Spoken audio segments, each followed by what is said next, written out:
ஸல்லல்லாஹு அலைஹி வஸல்லம் சொன்னார்கள். ஒரு ஹதீஸை மாத்திரம் சொல்லி முடிக்கிறேன். மன் அத்கல ஸுரூர ஃபி அஹ்லி பைத்தின் மினல் முஸ்லிமீன் லம் யரல்லாஹு லஹு ஜஸாஅன் தூனல் ஜன்னah.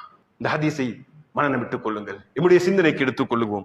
யார் ஒருவர் ஒரு முஸ்லிமுடைய வீட்டில் ஒரு சந்தோஷத்தை, ஒரு மகிழ்ச்சிகரமான விடயத்தை, மகிழ்ச்சிகரமான செய்தியை, அவர்களுடைய உள்ளத்தை பூரிப்படை செய்கின்ற ஒரு விடயத்தை நுழைவிக்கின்றாரோ அவருக்கு அல்லாஹு தஆலா சுவர்க்கத்தை தவிர வேறொன்றை கூலியாக கருத மாட்டான் என்று ஸல்லல்லாஹு அலைஹி வஸல்லம் சொல்கின்றார்கள். எத்தனை வீடுகளிலே எங்களுக்கு ஒரு இன்பத்தை, ஒரு சந்தோஷத்தை எங்களால் கொண்டு சேர்க்க முடியும், எத்தனை வீடுகளுடைய ஒரு கவலையை எங்களால் நீக்க முடியும். இது எங்களுடைய வாழ்க்கையில் நாம் ஒரு இலட்சியமாக எடுத்துக்கொள்ள வேண்டும். ஒரு 10 மனிதர்களுடைய கவலையை நீக்குவது, 10 மனிதர்களுடைய வீட்டிலே சந்தோஷத்தை கொண்டு போய் சேர்ப்பது, 10 ஏழைகளுக்கு உணவு கொடுப்பது, 10 அனாதைகளை பராமரிப்பது, ஏதாவது ஒரு பணியை மற்ற மனிதர்களுக்கு நல்ல பணியை, நல்ல அமலை செய்கின்ற அந்த சிந்தனையை நானும் நீங்களும் வளர்த்துக் கொள்வதற்கு முயற்சிக்க வேண்டும்.